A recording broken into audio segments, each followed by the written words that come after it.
जय श्री सांवरिया सेठ जी महाराज। राजस्थान की पावन भूमि पर एक ऐसा दिव्य धाम है जहां हर दिन हजारों श्रद्धालु अपनी मनोकामनाएं लेकर पहुंचते हैं। यह धाम है चित्तौड़गढ़ जिले के मंडफिया गांव में स्थित सांवरिया सेठ मंदिर। दूर दूर से लोग यहां केवल दर्शन करने नहीं आते, बल्कि अपने जीवन की खुशियां, दुख, सफलताएं और उम्मीदें भी भगवान के चरणों में समर्पित करने आते हैं। भगवान श्री कृष्ण के अनेक स्वरूपों की पूजा पूरे भारत में होती है, लेकिन यहाँ वे सांवरिया सेठ के नाम से प्रसिद्ध हैं। भक्त उन्हें अपना सच्चा पालनहार, दाता और जीवन का मालिक मानते हैं। कहते हैं कि जो श्रद्धा और विश्वास के साथ यहाँ आता है, वह खाली हाथ नहीं लौटता। ये विश्वास लाखों भक्तों की आस्था का आधार है। आज से लगभग 200 वर्ष पहले यह स्थान इतना प्रसिद्ध नहीं था। ये एक शांत ग्रामीण क्षेत्र था, जहां लोग खेती और पशुपालन करके अपना जीवन बिताते थे। उन्हीं लोगों में एक सरल और ईश्वर भक्त व्यक्ति थे, भोलाराम गुर्जर। उनका जीवन बेहद साधारण था। वे प्रतिदिन अपनी गायों को चराने जंगल की ओर जाते, भगवान का नाम लेते और सादा जीवन जीते। एक रात भोलाराम ने एक अद्भुत स्वप्न देखा। स्वप्न में एक दिव्य श्याम वर्ण स्वरूप उनके सामने प्रकट हुआ। उस दिव्य पुरुष ने कहा, मैं वर्षों से इस धरती के नीचे विराजमान हूं। समय आ गया है कि मुझे बाहर निकालो और मेरी सेवा का कार्य प्रारंभ करो। सुबह उठकर भोलाराम ने इसे केवल एक सपना समझकर भुला दिया, लेकिन अगले दिन वही स्वप्न फिर आया। तीसरी रात भी वही दिव्य आदेश मिला। अब भोलाराम को विश्वास हो गया कि यह कोई साधारण सपना नहीं, बल्कि भगवान का संकेत है। अगली सुबह उन्होंने गांव के बुजुर्गों को सारी बात बताई। पहले तो कुछ लोगों ने विश्वास नहीं किया, लेकिन भोलाराम की सच्चाई और उनकी श्रद्धा देखकर सभी ने उस स्थान पर जाने का निश्चय किया जहां स्वप्न में संकेत मिला था। जब गांव वालों ने उस जगह खुदाई शुरू की, तो किसी को भी अंदाजा नहीं था कि कुछ ही देर में इतिहास बदलने वाला है। पिछले भाग में आपने सुना कि कैसे भोलाराम गुर्जर को लगातार 3 रात तक भगवान का दिव्य स्वप्न आया। अब आगे की कथा सुनिए।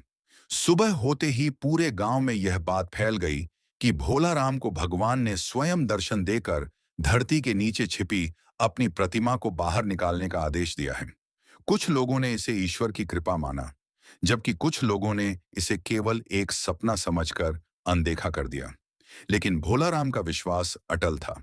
उन्होंने गांव के बुजुर्गों और अन्य लोगों से कहा, यदि यह केवल सपना होता तो एक बार आता, लेकिन भगवान ने लगातार 3 बार मुझे एक ही स्थान का संकेत दिया है। हमें वहां अवश्य चलना चाहिए। आखिरकार गांव के कई लोग उनके साथ उस स्थान पर पहुंचे। चारों ओर शांति थी। पेड़ों के बीच वह जगह बिल्कुल साधारण दिखाई देती थी। किसी को भी अंदाजा नहीं था कि धरती के नीचे सदियों पुराना एक दिव्य रहस्य छिपा हुआ है। गांव वालों ने भगवान का नाम लेकर खुदाई शुरू की। शुरुआत में केवल मिट्टी और छोटे पत्थर निकले। कुछ लोगों का धैर्य टूटने लगा। तभी अचानक एक फावड़ा किसी कठोर वस्तु से टकराया। आवाज सुनते ही सभी रुक गए। सावधानी से मिट्टी हटाई गई। धीरे धीरे एक सुंदर श्याम वर्ण प्रतिमा दिखाई देने लगी। जैसे जैसे मिट्टी हटती गई, लोगों की आंखों में आश्चर्य और श्रद्धा बढ़ती गई। सभी ने हाथ जोड़कर जय श्री कृष्ण का जय घोष किया। खुदाई आगे बढ़ी तो एक नहीं, बल्कि 3 दिव्य प्रतिमाएं प्राप्त हुईं। पूरे गांव में उत्सव का माहौल बन गया। लोग इसे भगवान श्री कृष्ण की विशेष कृपा मानने लगे। कहा जाता है कि बाद में संतों और विद्वानों की सलाह से तीनों प्रतिमाओं को अलग अलग स्थानों पर स्थापित किया गया। इनमें से मंडफिया में स्थापित प्रतिमा आगे चलकर सबसे अधिक प्रसिद्ध हुई और आज वही धाम सांवरिया सेठ के नाम से जाना जाता है। जब पहली बार भगवान की प्रतिमा का अभिषेक और पूजा हुई, तो दूर दूर के गांवों से लोग दर्शन के लिए आने लगे। भक्तों का विश्वास था कि स्वयं श्री कृष्ण इस स्थान पर विराजमान होकर अपने भक्तों की पुकार सुन रहे हैं। धीरे धीरे मंदिर का निर्माण शुरू हुआ। श्रद्धालुओं ने अपनी श्रद्धा के अनुसार दान दिया। किसी ने पत्थर दिए, किसी ने लकड़ी, तो किसी ने अपने श्रम से मंदिर निर्माण में सहयोग किया। देखते ही देखते एक सुंदर मंदिर तैयार हो गया। समय बीतता गया और मंदिर की महिमा चारों दिशाओं में फैलने लगी। व्यापारियों, किसानों और सामान्य लोगों ने अनुभव किया कि भगवान के चरणों में सच्चे मन से प्रार्थना करने से उन्हें जीवन में साहस, शांति और आगे बढ़ने की प्रेरणा मिली। इसी श्रद्धा के कारण लोग भगवान को प्रेम से सांवरिया सेठ कहकर पुकारने लगे।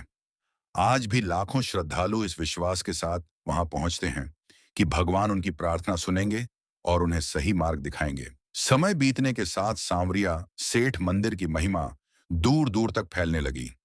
पहले जहां केवल आसपास के गांवों के लोग दर्शन के लिए आते थे, वहीं अब राजस्थान ही नहीं बल्कि पूरे भारत से श्रद्धालु इस पावन धाम में आने लगे। हर सुबह मंदिर के कपाट खुलते ही घंटियों की मधुर ध्वनि और राधे राधे जय श्री कृष्ण के जय घोष से पूरा वातावरण भक्तिमय हो उठता। श्रद्धालु हाथ जोड़कर भगवान के दर्शन करते और अपने जीवन की खुशियां, दुख और मनोकामनाएं उनके चरणों में अर्पित करते। धीरे धीरे एक विशेष परंपरा शुरू हुई। व्यापारी अपनी नई दुकान खोलने से पहले सांवरिया सेठ के दर्शन करने आने लगे। कई लोग अपनी पहली कमाई का एक हिस्सा भगवान को अर्पित करते। ये सब श्रद्धा और विश्वास का प्रतीक था।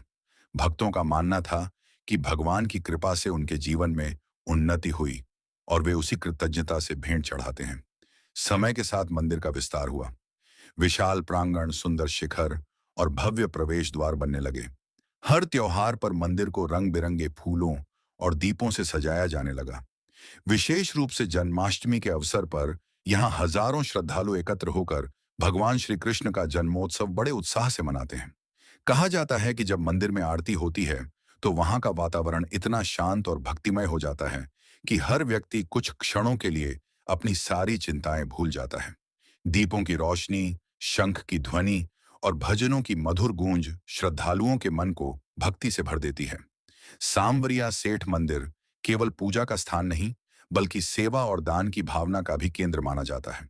अनेक भक्त अपनी श्रद्धा के अनुसार दान करते हैं ताकि मंदिर की व्यवस्था और धार्मिक कार्य सुचारू रूप से चलते रहें। यह परंपरा वर्षों से चली आ रही है। कई श्रद्धालु अपने व्यक्तिगत अनुभव साझा करते हैं कि मंदिर में दर्शन के बाद उन्हें मानसिक शांति, आत्मविश्वास या कठिन समय में आगे बढ़ने की प्रेरणा मिली। ऐसे अनुभव व्यक्तिगत आस्था का विषय हैं और हर व्यक्ति का अनुभव अलग हो सकता है। आज भी प्रतिदिन हजारों लोग इस धाम में पहुंचते हैं। कोई नौकरी की सफलता की प्रार्थना करता है, कोई परिवार की सुख शांति के लिए, तो कोई केवल भगवान के दर्शन कर उनका आशीर्वाद प्राप्त करने आता है। सभी के मन में एक ही विश्वास रहता है, सच्चे मन से की गई प्रार्थना भगवान तक अवश्य पहुंचती है। यही कारण है कि सांवरिया सेठ का नाम आज करोड़ों श्रद्धालुओं की आस्था का प्रतीक बन चुका है। यहाँ आने वाला हर भक्त अपने साथ भक्ति, विश्वास और सकारात्मक ऊर्जा लेकर लौटता है। सांवरिया सेठ की यह पावन कथा हमें केवल एक मंदिर के इतिहास के बारे में नहीं बताती, बल्कि यह भी सिखाती है कि सच्ची श्रद्धा, विश्वास और भक्ति का मार्ग कभी व्यर्थ नहीं जाता। भोलाराम गुर्जर एक साधारण व्यक्ति थे। उनके पास न धन था, न कोई बड़ा पद, लेकिन उनके हृदय में भगवान के प्रति अटूट विश्वास था। जब उन्हें बार बार दिव्य स्वप्न मिला, तब उन्होंने लोगों के उपहास से डरने के बजाय भगवान के संकेत पर भरोसा किया। यही विश्वास आगे चलकर लाखों श्रद्धालुओं की आस्था का आधार बना। आज भी जब कोई भक्त सांवरिया सेठ के दरबार में पहुंचता है, तो वह केवल अपनी मनोकामना ही नहीं, बल्कि अपना अहंकार, अपनी चिंताएं और अपने दुख भी भगवान के चरणों में समर्पित करता है। यही समर्पण भक्ति का सबसे बड़ा स्वरूप माना गया है। जीवन में कठिनाइयां इस सभी के सामने आती हैं। कभी व्यापार में नुकसान होता है, कभी परिवार में परेशानियां आती हैं, तो कभी मन निराश हो जाता है। ऐसे समय में यह कथा हमें याद दिलाती है कि धैर्य, कर्म और ईश्वर पर विश्वास हमें आगे बढ़ने की शक्ति देते हैं। सांवरिया सेठ का संदेश यही है कि ईमानदारी से कर्म करते हुए भगवान का स्मरण करते रहें। सफलता का कोई निश्चित वादा नहीं होता, लेकिन आस्था मन को साहस और सकारात्मकता अवश्य देती है। यही शक्ति कठिन समय में इंसान को टूटने नहीं देती। मंदिर में आने वाले लाखों श्रद्धालु अलग अलग राज्यों और भाषाओं से होते हैं, लेकिन भगवान के सामने सभी एक समान होते हैं। वहां न कोई बड़ा होता है और न कोई छोटा। सभी केवल भक्त होते हैं और भगवान की कृपा के आकांक्षी। यदि आपको कभी चित्तौड़गढ़ जाने का अवसर मिले, तो श्रद्धा और विनम्रता के साथ सांवरिया सेठ के दर्शन अवश्य करें। मंदिर की आरती, भक्ति का वातावरण और भक्तों की आस्था आपके मन को एक अलग ही शांति का अनुभव करा सकती है। आइए, इस कथा के अंत में हम सभी भगवान श्री कृष्ण से प्रार्थना करें। हे सांवरिया सेठ, हमारे जीवन में सद्बुद्धि, धैर्य और सच्ची भक्ति का प्रकाश बनाए रखें। हमें ऐसा बल दें कि हम हर परिस्थिति में सत्य और धर्म के मार्ग पर चल सकें। सभी के जीवन में सुख, शांति और मंगल का वास हो।